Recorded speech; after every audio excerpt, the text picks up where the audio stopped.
अस्सलाम वालेकुम स्टूडेंट, कैसे हैं? उम्मीद है आप सब ठीक होंगे।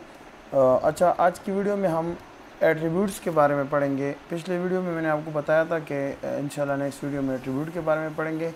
तो अच्छा, फर्स्ट वीडियो में हमने पढ़ा था, कोर्स का बेसिक इंट्रोडक्शन किया था। इंट्रोडक्शन के साथ साथ हमने अपना इंट्रोडक्शन भी मैंने आपको दिया था। साथ में जो है इसके बाद के वीडियो में हमने बेसिक ऑफ HTML पढ़े थे, बेसिक सिंटैक्स पढ़ा था, बॉयलर टेम्पलेट जो है वो समझा था।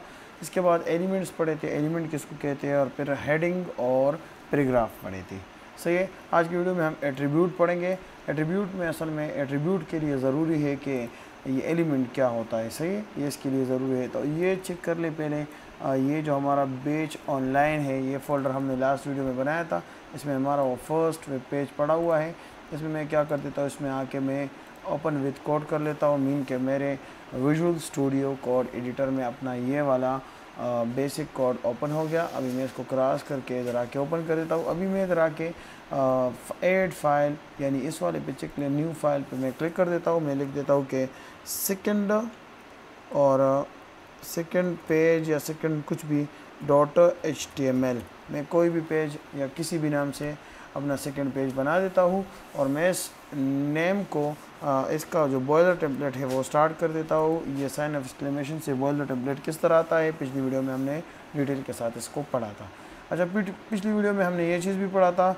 यहाँ पर आके मैं आपको एक चीज़ दिखा दूँ। पिछली वीडियो में हमने ये पढ़ा था कि इस तरह का के दो एलिमेंट्स होते हैं।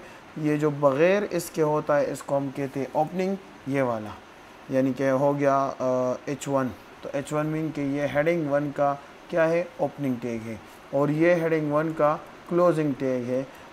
H1 में यहाँ पर भी लिख देता हूँ। और यहाँ पर हमारे साथ होता है कंटेंट, CONTENT, कंटेंट। सही है। यहाँ पर हमारा होता है कंटेंट, जिस कंटेंट को हम हेडिंग के फॉर्मेट में डिस्प्ले करना चाहते हैं। ये हुआ ओपनिंग टैग, क्लोजिंग टैग, और ये क्या हुआ, कंटेंट। और इस तमाम को हम कहते हैं एलिमेंट। जो ओपनिंग, क्लोजिंग प्लस कंटेंट, इस तीनों को हम क्या कहते हैं, इसको हम एलिमेंट कहते हैं। सही है। अभी के लिए आज की वीडियो में हम क्या पढ़ेंगे, एट्रीब्यूट्स पढ़ेंगे। तो एट्रीब्यूट्स के लिए ये चीज़ समझना ज़रूरी था। एट्रीब्यूट किसे कहते हैं? एट्रीब्यूट कहते हैं, attributes provide additional information about HTML elements. HTML के जो एलिमेंट्स होते हैं, जो हमने ये पढ़ा कि ये एक एलिमेंट है, क्योंकि इसमें ओपनिंग, क्लोजिंग और कंटेंट तीनों आ गए हैं। सही है। इसके बारे में हमें अगर कुछ एडिशनल फर्दर या कुछ और इन्फॉर्मेशन हमें चाहिए होती है तो हम फिर एट्रीब्यूट्स ऐड कर देते हैं। किस में? इसी एलिमेंट के अंदर। अच्छा, एट्रीब्यूट्स किस तरह ऐड किए जाते हैं? HTML के एट्रीब्यूट्स के बारे में कुछ खासियत ये भी है कि HTML के तमाम तर एलिमेंट्स के अपने कुछ एट्रीब्यूट्स होते हैं। एट्रीब्यूट असल में एडिशनल इन्फॉर्मेशन होती है अबाउट दिस एलिमेंट, जिसमें हम एट्रीब्यूट ऐड करते हैं। एट्रीब्यूट हमेशा हम जब भी ऐड करेंगे तो स्टार्टिंग टैग में करेंगे, मीन के इस वाले टैग में करेंगे, इस वाले। सही है। इस वाले टैग में जाकर हम क्या करेंगे, एट्रीब्यूट्स ऐड करेंगे। एट्रीब्यूट्स हमारे साथ नेम वैल्यू के फॉर्मेट में होता है। नेम वैल्यू फॉर्मेट किसको कहते हैं? तो यहाँ पर चेक कर लें, मैं यहाँ पर आकर लिख लेता हूँ यहाँ पर कि नेम इज इक्वल टू, और डबल कोट्स के अंदर लिख लेता हूँ कि वेल मीन के वैल्यू। तो हमारे साथ इसी तरह ओपनिंग टैग में हम आकर कोई भी किसी भी एट्रीब्यूट का नाम लिखेंगे, फिर इज इक्वल टू लिख के डबल कोट्स के अंदर उसकी वैल्यू लिखेंगे। तो नेम वैल्यू के फॉर्मेट में, नेम वैल्यू के पेयर में हमारे साथ एट्रीब्यूट होता है। अभी खैर टेंशन लेने की ज़रूरत नहीं है। अभी हम कुछ एट्रीब्यूट्स इधर आके पढ़ भी लेंगे। अच्छा, कुछ एग्जांपल इन्होंने दिया है। कुछ एग्जांपल ऐसे है कि यहाँ पर चेक कर ले, एंकर टैग ए दिया हुआ है। हमने अभी तक एंकर टैग पढ़ा ही नहीं है। एंकर टैग तो इधर लिंक में आएगा। एंकर टैग को हम लिंक भी कहते हैं, हाइपर लिंक भी कहते हैं। ये हमारे साथ यूज़ होता है एक पेज को दूसरे पेज के साथ लिंक करने के लिए। सही है। इसको हम इंशाल्लाह इधर पढ़ेंगे, 4th 5th वीडियो में कवर हो जाएगा इंशाल्लाह। अभी के लिए सिर्फ ये समझ लें कि यहाँ पर चेक कर लें कि हमारे साथ एंकर टैग के अंदर एक एट्रीब्यूट यूज़ होता है जिसका नाम है href, और इसकी हमने वैल्यू दे दी। तो यह हमारे साथ एक सिंपल एग्जांपल ऑफ एट्रीब्यूट हो गया। नीचे एक और एग्जांपल चेक करते हैं, image tag. Image img tag हमने लिख दिया। इमेज एक सिंगुलर टैग है। लास्ट टाइम मैंने आपको बताया था सिंगुलर टैग हम उसको कहते हैं जिसका दूसरा या क्लोजिंग टैग नहीं होता। इधर आके मैंने जो अपना डॉक्यूमेंट खोल दिया है इसमें मैं अभी कुछ ना कुछ वैसे ही लिख देता हूँ, यानी कि मैं लिख देता हूँ कि H1 यानी कि हेडिंग 1 में मैंने लिख देता हूँ कि लोरम तकरीबन कुछ 5 अल्फाज डाल दो, कोई भी डमी टेक्स्ट 5 अल्फाज का डाल दो। मैंने लिख दिया पैराग्राफ के बाद अभी जो आप देख रहे हो H1 में लिख के एंटर कर रहा हूँ तो डायरेक्ट खुद ब खुद वो ओपनिंग क्लोजिंग लिख रहा है, और मैं लोरम लिख के जो 30 10 वगैरह जो भी उसके साथ लिख रहा हूँ तो ये खुद ब खुद कुछ ना कुछ लिख रहा है। ये सारा का सारा कमाल VS कोड एडिटर का है। किसी और कोड एडिटर में आपको इस तरह के उसके अपने होंगे लेकिन इस तरह के नहीं होंगे उसमें, सही। इस तरह की हेल्प या इस तरह की स्निपेट्स, इस तरह के जो ऑटोमेशन है वो आपको नहीं मिलेगी। लोरम मैं लिख देता हूँ, लोरम अगर मैं ख़ुद से दे दूँ तो तकरीबन 40 अल्फाज तक ये ख़ुद ब खुद लिख देता है, सही है। और मैंने क्या कर दिया, गो लाइव क्लिक कर दिया। अभी मैंने लास्ट वीडियो में ये भी बताया था कि गो लाइव किस तरह काम करेगा आपके कंप्यूटर में। अगर आपके कंप्यूटर में आपके ब्राउज़र में लाइव सर्वर इंस्टॉल नहीं है तो गो लाइव काम नहीं करेगा। अभी मैं इसको अनजूम करके रीसेट करके बता देता हूँ। ये हमारे साथ हुआ हेडिंग, ये हुआ पैराग्राफ। अभी मैंने क्या करना है, यहाँ पर आकर एक इमेज इंसर्ट करना है, क्योंकि हम पिछले इसमें इमेज पढ़ रहे थे तो थोड़ा बहुत इमेज के बारे में देख लेते हैं। अभी क्या करता हूँ, बैक जाके ये मेरा वो फोल्डर है, इस फोल्डर में मेरे साथ सिर्फ क्या पड़ा हुआ है, 2 फाइल पड़े हुए हैं। ये एक इमेज है मेरे साथ डेस्कटॉप पे, चेक कर ले। एक आर्टिफिशियल इंटेलिजेंस का कोई भी इमेज मैंने डाउनलोड किया हुआ है, इसी इमेज को मैं आके इसी फोल्डर में डाल देता हूँ। अभी एक बात पे गौर कर लें कि मैंने ये इमेज इधर लिख लिया, इसी फोल्डर के साथ सेम फोल्डर में डाल दिया है, सही है। और मैं इसको कर देता हूँ क्रॉस, इधर आके मैं लिख लेता हूँ, इधर आके मैं लिख लेता हूँ कि IMG स्टैंड फॉर इमेज। और मैंने आपको ये भी बता दिया कि सिंगुलर टैग है तो इसका कोई क्लोजिंग टैग नहीं है। और इसमें 2 एट्रीब्यूट आ गए। एक एट्रीब्यूट चेक कर ले, नेम वैल्यू के पेयर में है, यहाँ पर इसकी वैल्यू होगी या ये उसका नेम हो गया, तो नेम वैल्यू के पेयर में है। फर्स्ट एट्रीब्यूट है SRC किसे कहते हैं, ALT किसे कहते हैं, SRC किसे कहते हैं। असल में जिस बंदे ने HTML बनाया है उसने अपनी तरफ से कुछ शॉर्ट कोड्स, कुछ अल्फाज या कुछ अल्फाज के मायने होंगे, कुछ अल्फाज के मायने का हमें पता ही नहीं होता लेकिन हम उसको यूज़ ही करते हैं। जैसे कि मेरा नाम है आमिर और मैं कभी कभार अपने नाम में, कभी कभार मैं मोस्टली यूज़ नहीं करता लेकिन कभी कभार मैं यूज़ करता हूँ कि आमी। तो क्या है, अभी मेरा नाम आमी है नहीं, मेरा नाम आमी नहीं है, लेकिन शॉर्टली मैं इसको आमी ही लिख लेता हूँ। जैसे कि हमारे साथ कामरान होता है वो कामी लिखता है।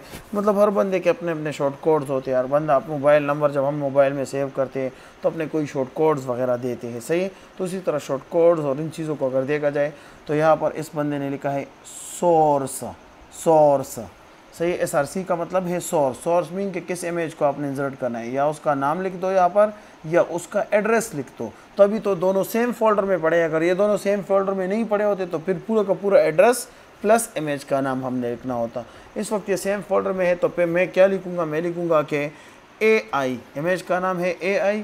तो इधर आकर चेक कर ले, AI.jpg आ गया मेरे साथ। मैंने AI.jpg पे क्लिक कर दिया, मेरा इमेज इंसर्ट हो गया। यहाँ पर चेक कर ले, एक इमेज इसमें आ गया है, सही है। एक इमेज मेरा इंसर्ट हो गया है।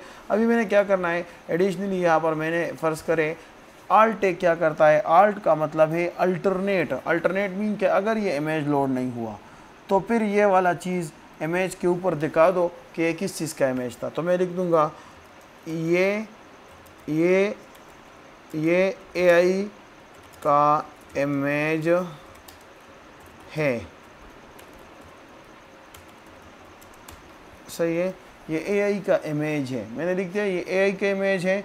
और अभी तो इमेज लोड हो रहा है, तो इमेज लोड क्यों नहीं होगा। लेट्स सपोज हम इसके नाम को गलत कर देते हैं, मैं लिख देता हूँ AI1, तो AI1 के नाम से तो इमेज ही नहीं है। तो अभी क्या होगा, ये एरर जो आल्ट है ना, ये आल्ट रन हो जाएगा। आल्ट क्यों रन हुआ, क्योंकि अल्टरनेट था। अगर इमेज रन नहीं हुआ तो फिर ये रन होगा, सही है। आल्ट टैग का काम ये होता है। अभी मैं इमेज के नेम को ठीक कर देता हूँ, इसको सेव कर देता हूँ। इसके अलावा कुछ और एडिशनल एट्रीब्यूट्स अगर मैं इस इमेज के टैग में डालना चाहूँ, ये सिर्फ वो एट्रीब्यूट्स समझाने के लिए मैं कर रहा हूँ, सही। इमेज को हम बाद में इंशाल्लाह और भी इमेज के बहुत सारे एट्रीब्यूट्स होंगे और हम वो सारे के सारे पढ़ेंगे। अभी के लिए चेक कर ले, इमेज में एक एट्रीब्यूट में देता हूँ। लेट सपोज मैं चाहता हूँ कि इस इमेज का जो ये विड्थ है ना ये ज़रा कम हो जाए। तो मैं क्या करूँगा, इसका विड्थ में कर दूँगा, विड्थ में कर देता हूँ इसका लेट्स सपोज मैं कर देता हूँ 500 पिक्स में इसका विड्थ कर देता हूँ। सही है, मैंने एक एट्रीब्यूट डाल दिया विड्थ, सही है, और मेरे इमेज का विड्थ हो गया छोटा, 500 विड्थ हो गया। और लेट्स सपोज मैं चाहता हूँ कि इसका ये हाइट नहीं है, ये अभी जितना भी है मैंने इसको अपनी तरह से कोई भी हाइट देना है, तो मैं लिख देता हूँ HEIGHT हाइट, और हाइट में दे देता हूँ लेट्स सपोज मैं इसको 200 पिक्स। तो अभी आके चेक कर लेंगे तो हो 200 पिक्स बिल्कुल अच्छा नहीं लग रहा, तो मैं इसको इसके हाल पे ही रहने देता हूँ, यानी कि ऑटो लिख देता हूँ। अगर मैं ऑटो ना भी लिखूँ तो ये खुद ब खुद ऑटो है, सही है। ऑटोमेटिकली इमेज को ख़राब नहीं करना, जितना इसका हाइट बनता है बस उतना ही इसको रहने दो, सही है, मैंने ये कह दिया ऑटो में, सही है। तो ये हुआ एक कुछ एट्रीब्यूट्स हमने यूज़ कर लिए, मीन के SRC के नाम से एट्रीब्यूट यूज़ किया, आल्ट के नाम से किया, विड्थ के नाम से किया, हाइट के नाम से किया, मीन के एक एलिमेंट है उस एलिमेंट के बारे में फर्दर इंफॉर्मेशन हम दे रहे हैं यहाँ पर, सही है। अभी आके W3 स्कूल भी थोड़ा सा पढ़ते हैं कि वो लोग क्या कह रहे हैं। उन्होंने एक इमेज इंसर्ट कर दिया है, पूरा SRC में लिख दिया है कि इमेज girl.jpg, यानी कि इमेज गर्ल के नाम से एक इमेज है, जो PG उसका एक्सटेंशन है, उसको जाके इंसर्ट कर दो, SRC से ले आओ, उसको इंसर्ट कर दो। अभी इधर आके चेक कर लेंगे तो कोई गर्ल्स किसी, अच्छा ये गर्ल का इमेज है, इन्होंने ये इंसर्ट कर दिया है इधर आके, सही है। इसके अलावा उन्होंने विड्थ और हाइट भी चेंज किया हुआ है, जो अनफॉर्चुनेटली हम पहले से चेंज कर चुके हैं। इन्होंने कह दिया कि आप विड्थ 500 लिख दोगे और हाइट आप 600 लिख दोगे, तो मतलब आपका इमेज का हाइट और विड्थ चेंज हो जाएगा। अच्छा, इसके बाद आल्ट भी इन्होंने बता दिया है। आल्ट का मतलब है कि alternate mean alternate text to be used if the image can not display. अगर इमेज डिस्प्ले नहीं हुआ तो फिर ये टेक्स्ट डिस्प्ले होगा, मैंने ऑलरेडी आपको बता दिया इसका, सही है। तो ये आल्ट टैग हुआ, अगर ये इमेज डिस्प्ले नहीं हुआ तो फिर ये डिस्प्ले होगा। अच्छा, ये हमारे साथ एट्रीब्यूट्स की कुछ कहानी है। एक और एट्रीब्यूट जो है स्टाइल के नाम से, स्टाइल तकरीबन हम हर एक एट्रीब्यूट में जाकर स्टाइल के नाम का एट्रीब्यूट यूज़ कर सकते हैं। इसको इंशाल्लाह हम आगे जाके पढ़ेंगे, स्टाइल में ही पढ़ेंगे। इधर अभी मैंने आपको डिस्टर्ब नहीं करना कि स्टाइल के नाम का एट्रीब्यूट क्या करता है, सही है। इस पर बिल्कुल टेंशन ना लो कि स्टाइल के नाम का एट्रीब्यूट क्या करता है। अच्छा, लेंग के नाम से एक एट्रीब्यूट हमारे साथ यूज़ होता है। अच्छा, इधर आके चेक कर लो, हमारा जो बॉयलर टेम्पलेट है उसमें आके इधर चेक कर लो HTML में कौन सा लैंग्वेज यूज़ हुआ है, उसका लैंग्वेज है इंग्लिश, EN इंग्लिश, सही है। तो ये हमारे साथ क्या है, लेंग के नाम का एक एट्रीब्यूट है, जो कि language is described with the lang attribute, समझ रहे हो। और डिक्लेरेशन लैंग्वेज और स्क्रीन रीडिंग के लिए क्या होता है, important for screen reading, search engine को पता चल जाता है। और मैंने आपको 2 बंदे और भी बताए थे, उन दोनों को पता चल जाता है कि इस चीज़ में कौन सा लैंग्वेज यूज़ हुआ है, EN और US का माइनस US का इंग्लिश, सही है। इन्होंने ज़रा फर्दर और इस चीज़ को एक्सप्लेन कर दिया है। The first 2 letter specify the language EN, पहले 2 में इंग्लिश है। If there is a dialect add 2 more letters, अगर इंग्लिश बहुत सारे हैं हमारे साथ तो फिर हमने 2 और लेटर भी दे देने हैं कि US का इंग्लिश है। ये हम मोस्टली लिखते नहीं हैं, जो बॉयलर टेम्पलेट से आ जाता है उसी को ही हम यूज़ करते हैं, सही है। एक और टाइटल के अंदर टाइटल एट्रीब्यूट भी हमारे साथ यूज़ होता है। जैसे कि पैराग्राफ के अंदर मैं अगर लिख लूँ कि आई एम ए पैराग्राफ, और मैंने लिख दिया कि ये पैराग्राफ है किस चीज़ के बारे में, तो पैराग्राफ का एक टाइटल होता है कि ये पैराग्राफ हमारे साथ है टूल टिप किसे कहते हैं, इसको भी आगे जाके पढ़ेंगे, अभी इस पर टेंशन ना लें, सही है। अच्छा, अगर हमने किसी को लोअर और अपर केस में कन्वर्ट करना है तो वो भी हम यहाँ से कर सकते हैं। हमारे साथ जो एट्रीब्यूट्स के नाम लिखने होते हैं, अच्छा कन्वर्ट करना नहीं, यूज़ लोअर केस एट्रीब्यूट्स। अगर हमने कभी भी ये टाइटल हुआ स्मॉल लेटर्स में और ये हुआ कैपिटल लेटर में, तो हमने हमेशा एट्रीब्यूट को इसी तरह स्मॉल लेटर में ही लिखना है। ये रिकमेंडेड है, W3 स्कूल चाहता है कि इस तरह के हो। ये कोई मतलब लोअर केस में लिखना कोई ज़रूरी नहीं है कि आप इसी तरह नहीं लिख सकते। ये लिखना कोई गलत नहीं है, लेकिन रिकमेंडेड है। अच्छा है कि आपका कोड खूबसूरत नज़र आए तो हम ऐसे ही लिखते थे, सही है। तो यही कुछ बातें हैं। इधर आके चेक कर ले आप, और भी बहुत सारी चीज़ें आपको यहाँ से मिल जाएगी, लेकिन हमने और सारी चीज़ें नहीं देखनी क्योंकि हमने अभी तक कुछ भी नहीं पढ़ा, सही है। अच्छा, नेक्स्ट वीडियो में इंशाल्लाह हम स्टाइल के बारे में पढ़ेंगे। स्टाइल के बारे में हम इन डिटेल पढ़ेंगे कि स्टाइल किस लिए यूज़ होता है, और उसके बाद के वीडियो में हम फॉर्मेट, कोटेशंस और कमेंट्स के बारे में पढ़ेंगे। अच्छा, कमेंट आज पढ़ लेते हैं, सही 2 चीज़ें पढ़ लेते हैं क्योंकि आज का क्लास मुझे लग रहा है कि बहुत छोटा सा हो गया है। इसके बारे में चेक कर लें। HTML कमेंट टैग, कमेंट किस लिए यूज़ होता है। कमेंट हमारे साथ हमेशा, हम जब भी इधर आके मैं भी आपको कमेंट दिखा देता हूँ। लेट सपोज मैंने इस कोड को क्या कर दिया, इसको मैंने कर दिया कमेंट। कमेंट करने से पहले मैं आपको एक चीज़ दिखा देता हूँ कमेंट किस तरह किया जाता है। आपने कभी अपने ऑन स्क्रीन कीबोर्ड के थ्रू मैं आपको दिखा देता हूँ कि कमेंट किस तरह किया जाता है। अच्छा, ये कीबोर्ड है मेरे साथ, मैंने इस लाइन में आके क्लिक कर दिया या इस लाइन को आके सेलेक्ट कर दिया। सेलेक्ट करने पर मैंने क्या कर दिया, मैंने कंट्रोल क्लिक कर दिया। कंट्रोल क्लिक करते ही मैंने ये क्लिक कर दिया, ये क्या है, ये जो फॉरवर्ड स्लैश है, मैंने ये क्लिक कर दिया तो ये जो चीज़ आ गया ये और ये। तो अभी ये कोड मेरा हो गया कमेंट। अभी कोई इमेज इंसर्ट नहीं होगा डॉक्यूमेंट में, सारा कुछ है पर इमेज नहीं है। इमेज क्यों नहीं है? कमेंट का काम क्या है? कमेंट का काम ये है कि कमेंट कोई भी, हमने अगर कोड के बारे में डिटेल्स लिखनी है, कुछ भी लिखना है, लेट्स सपोज मैंने लिखना है ये इमेज किस चीज़ के बारे में। और कमेंट हमेशा हम प्रोग्रामर के लिए लिखते हैं। प्रोग्रामर मीन कि जो बंदा मेरे कोड को आके रीड करेगा तो उसके लिए हम कोई ना कोई इन्फॉर्मेशन यहाँ पर डाल देते हैं कि हमारे कोड का कंटेनर इधर है और रैपर इधर है और या पोस्ट का कंटेंट इधर है। इस तरह की सारी डिटेल्स हम कमेंट में डालते हैं। सही, कमेंट हमेशा सोर्स कोड के अंदर होता है और सोर्स कोड को डिफ़ाइन करने के लिए हम यूज़ करते हैं। सही है। इसके बाद कमेंट हमारे साथ इस तरह का होता है, दिस इज़ कमेंट, या इसके बाद हम एक पैराग्राफ डाल देते हैं, फिर एक और कमेंट। इस तरह जितने कमेंट मैं चाहता हूँ मैं डाल देता हूँ, मैं यूज़ कर सकता हूँ, डाल सकता हूँ। कमेंट का एक और यूज़ हमारे साथ ये है कि बाज़ औक़ात हमारे जो ग्रेट प्रोग्रामर होते हैं, अच्छे प्रोग्रामर्स होते हैं, वो हमेशा अपने कुछ कोड को वो चाहते हैं कि ये कोड डिलीट ना हो, यूज़ भी ना हो पर डिलीट भी ना हो, क्योंकि इसको हम बाद में यूज़ करना चाहते हैं। या अभी के लिए मैं चाहता हूँ कि अभी के लिए कमेंट हो, अभी के लिए मैं इसको यूज़ नहीं करना चाहता, इसको मैं बाद में यूज़ करूँगा। तो वो क्या करेगा, इस कोड को कमेंट कर देगा और बाद में जब वो इसको यूज़ करना चाहेगा तो इसी तरह कर कंट्रोल और फॉरवर्ड स्लैश वाले बटन पर क्लिक करेगा तो क्या हो जाएगा, वो डी कमेंट होके या अनकमेंट होके, अनकमेंट कहते हैं, डी कमेंट कहते हैं, जो भी कहते हैं, मीन के कमेंट से वापस कोड होके एक्टिव होके कोड हो जाता है। तो हम उसको बाद में जाके यूज़ कर सकते हैं।